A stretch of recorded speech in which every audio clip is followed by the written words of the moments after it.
আমার এই ছোট্ট চ্যানেলটি এজেড ব্লগস, এই এজেড ব্লগে সকল বন্ধুকে জানাই অনেক স্বাগত ও ভালোবাসা।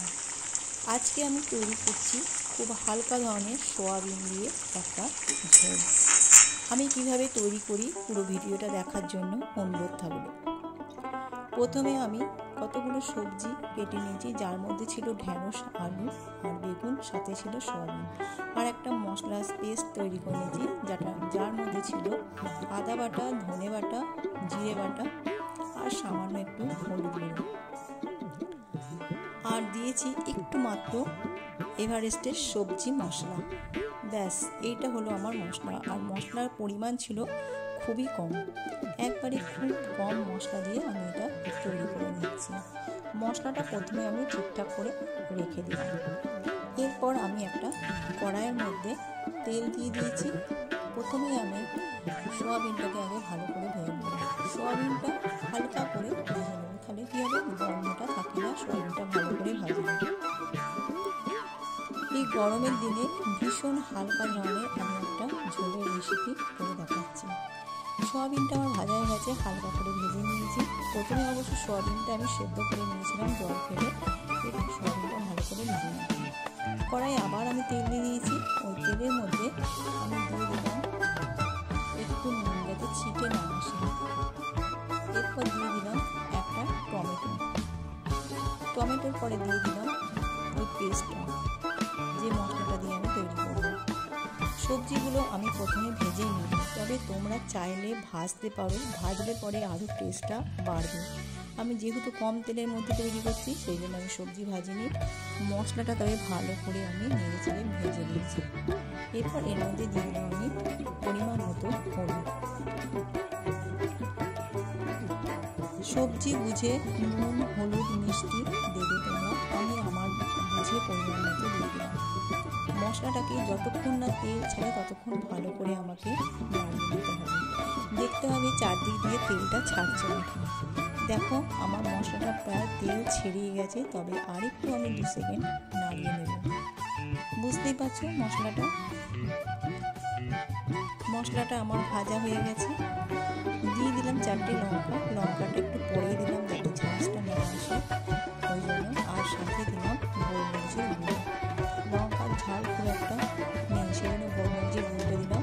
আর এটা খুবই উপকারী জিনিস। এরপর আমি দিয়ে দেবো কেটে রাখা সবজিগুলো। সব সবজিগুলো দিয়ে খুব ভালো করে নাড়িয়ে চাড়িয়ে কষাবো। ভিডিওটা ভালো লাগলে অবশ্যই লাইক, শেয়ার, কমেন্ট করবে।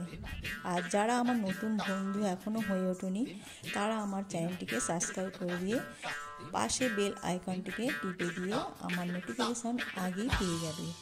আর ফেসবুক থেকে যারা দেখবে তারা আমার চ্যানেলটিকে ফলো করে দেবে। আর ইউটিউব থেকে যারা দেখছো তারা আমার চ্যানেলটিকে লাইক, কমেন্ট, শেয়ার করবে। যাই হোক, কথা বলতে বলতে আমার এই জিনিসটা ভালোভাবে বেশ কষিয়ে নিলাম সমস্ত সবজি দিয়ে। তবে তোমরা চাইলে একটুখানি চিনি দিতে পারো, না পারো, আমি একটু চিনি দিতাম। আর তোমরা চাইলে সবজিগুলো আগে থেকে একটু ভেজে নিতে পারো, ভাজলে আরও বেশি টেস্ট হবে। যাই হোক, এটা কষিয়ে ভালো করে নেড়ে নিচ্ছি। আর গরম জল আমার করতে দেওয়া হয়ে গেছে, হালকা গরম জল। তরকারিতে গরম জল দিলে টেস্টটা একটু বেশি ভালো হয়, সে যে কোনো তরকারিতেই। বেশ কষিয়ে নেড়ে নিলাম। আর দিয়ে দিলাম, যেহেতু ঝোল, জলের পরিমাণটা একটু বেশি দিলাম। এরপর এটা আমি ভালো করে ফুটিয়ে নেব, সেদ্ধ যতক্ষণ না হবে। এখনও কিন্তু আমার ঝোলটা কমপ্লিট হয়নি। এটা আমি ঢাকা চাপা দিয়ে ভালো করে ফুটিয়ে নেব। তার আগে দিয়ে দিলাম নুনটা আমি দিইনি। এরপর আমি প্রায় 10 মিনিট পরে এলাম, দেখছি যে জলটা বেশ কমে গেছে আর সবজিগুলো আমার নরম হয়ে গেছে। এবার সবজিগুলো আমি একটা পাত্রে, এই ঝোলটা আমি একটা অন্য পাত্রে ঢেলে নিচ্ছি। আবার কড়াইটা ধুয়ে আমি কড়াইটা বসিয়ে দিয়েছি, তেল গরম হয়ে গেছে, দেখতেই পাচ্ছ। তেল গরম হয়ে গিয়ে এর মধ্যে দিয়ে দিলাম 5 ফোড়ন। এই 5 ফোড়নটা দিলে টেস্টটা খুব সুন্দর হয়, তোমরা একবার বাড়িতে বানিয়ে দেখবে সুন্দর লাগে। এরপর 5 ফোড়নটা দিয়ে আমি ঝোলটাকে পুরো ঢেলে দেব।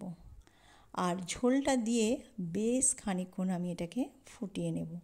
টেস্টটা ভীষণ সুন্দর হয়। তোমরা একবার বাড়িতে করে দেখো, আর যদি ভালো লাগে তাহলে একটা লাইক করে দেবে। পুরো ঝোলটা ঢেলে দিলাম, দেখতেই পাচ্ছ। এবার এটাকে আমি ফুটিয়ে নেব। জলের পরিমাণটা একটু কমে গেছিলো, সেই জন্য একটু আমি জল দিয়ে দিয়েছি। যাই হোক, ঝোলটা আমি ভালো করে ফুটিয়ে নিচ্ছি। ফিরে আসবো আবার নতুন নতুন কোনো রেসিপি নিয়ে। তোমরা ভালো থেকো, সুস্থ থেকো। আবার কেউ চাইলে কোনো অনুরোধ ভিডিও থাকলে আমাকে বলবে, আমি আবার নিত্য নতুন যে কোনো একটা ভিডিও নিয়ে চলে আসবো। তবে আমার রান্না খুবই সিম্পল। ভালো থেকো, সুস্থ থেকো।